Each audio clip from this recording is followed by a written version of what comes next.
पुढची पिढीही अगदी व्यर्थ जाणार नाही. आजकाल जेव्हा मी लोकांशी बोलते तेव्हा मला त्यांच्याकडून आजकालच्या मुलांविषयी एकच तक्रार ऐकू येते. ती म्हणजे हल्लीची मुलं आमच्या बोलण्याला काही किंमतच देत नाहीत. ती उर्मट असतात आणि त्यांचं वाचनही अगदी कमी असतं. नुकतीच मी इजिप्तला भेटीसाठी गेले होते. मला त्या देशातील सर्वात जुना पिरॅमिड बघायचा होता.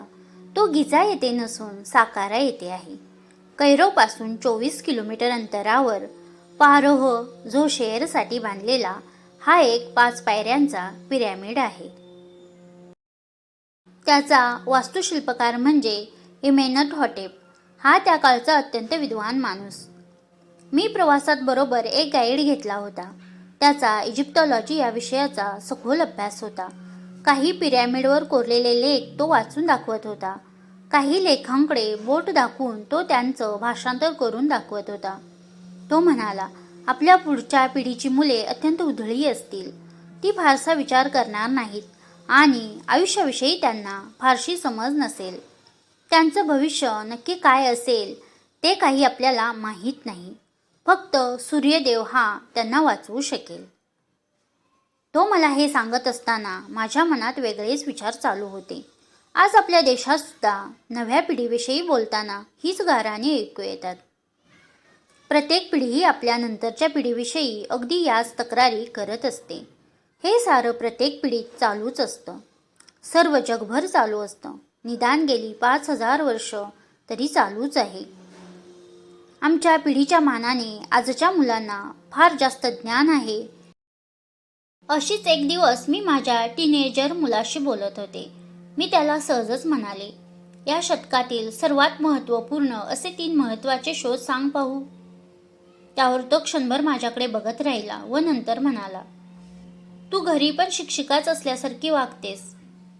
या शतकातील सर्वात महत्त्वाच्या संकल्पना माझ्या दृष्टीने जर कोणत्या असतील तर त्या म्हणजे अहिंसेचे तत्त्व, हिंसेमुळे घडून येणारा परिणाम आणि दळणवळणाच्या साधनांचा परिणाम.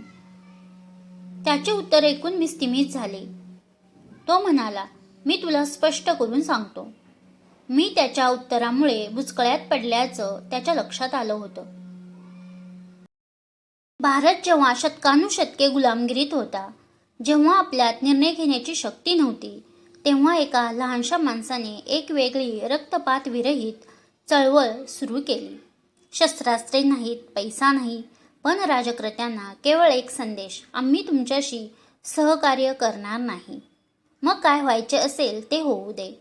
या नवीन विचारधारेमुळे त्यांनी भारताला स्वातंत्र्य मिळवून दिले. खरं म्हणजे शांततेसाठी देण्यात येणारे नोबेल प्राइज त्यांना द्यायला हवे होते. तो माणूस म्हणजे मोहनदास करमचंद गांधी, राष्ट्रपिता.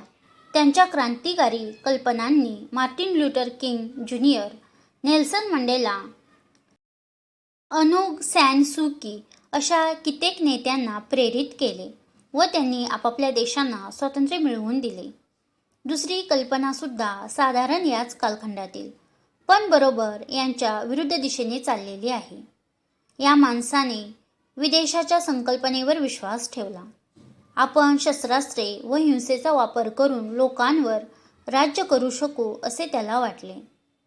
त्याने चिलट्याप्रमाणे माणसांना मारून टाकले. प्रेम, दया या शब्दांचा अर्थच त्याला कधी उमगला नाही. आपल्या या मार्गाने तो शांती कधीच प्रस्थापित करू शकला नाही व दुसऱ्या महायुद्धाला तोच कारणीभूत झाला. त्याच्यामुळे, त्याच्या धोरणांमुळे कोट्यावधी लोकांना यातना भोगाव्या लागल्या. त्याचे संपूर्ण आयुष्य म्हणजे युद्ध, अहिष्णुता व पूर्वग्रह यांचे उत्तम उदाहरण आहे. तो म्हणजे ॲडॉल्फ हिटलर. मला माझ्या मुलाच्या बोलण्यात तथ्य वाटले, परंतु माझ्या मते मात्र या शतकातील सर्वात महत्त्वपूर्ण शोध म्हणजे कॉम्प्युटर आहे. माझ्या मुलाला ते पटले नाही. आज प्रसारमाध्यमांमुळे सर्व जग आकुंचित होऊन जवळ आले आहे. जगभरात कुठे काय चालले आहे हे आपल्याला क्षणार्धात समजू शकतं. टेलिव्हिजन आणि इंटरनेट हे त्याचेच भाग आहेत. त्यांच्यामुळेच दळणवळणाचा खर्च एकदम कमी झाला आहे व सर्व अडसर हळूहळू निघत चालले आहेत. याचा परिणाम उद्योग क्षेत्रातही तसेच आपल्या सामाजिक जीवनात सुद्धा दिसून येतो. याचा अर्थ असा नव्हे की आपली सर्व जुनी संस्कृती हरवत चालली आहे.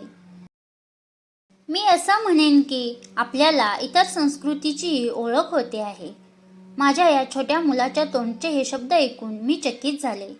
याला बोटात पेन्सिल कशी धरायची ते मी शिकवलं होतं आणि आता हा हिंसा, शांती, दळणवळण अशा मोठमोठ्या विषयांवर एखाद्या प्रौढासारखा बोलत होता. मला खात्री आहे अनेक पालकांना कधी ना कधी हे असं वाटतच असेल. आपली लहानशी मुलं आपल्यापेक्षा हुशार आणि शहाणी झाल्याचा अनुभव त्यांना येत असेल. आपले जुने धर्मग्रंथ सांगतात, जो ज्ञान संपन्न आहे त्याचा नेहमीच आदर करावा, मग त्याचं वय, लिंग व जात कोणतीही असो. माझ्या मुलाची परदेशी जाऊन शिक्षण घेण्याची इच्छा आहे व माझ्या या छोट्याशा मुलाला ते कसं काय जमणार अशी भीती मला वाटायची. पण आमचं हे बोलणं झाल्यानंतर मला कळून चुकलं, या पाखराचे पंख चांगले शक्तिशाली झाले आहेत. आता त्यानं आपली आपण झेप घेऊन आसमंतात विहार करण्याची वेळ आली आहे.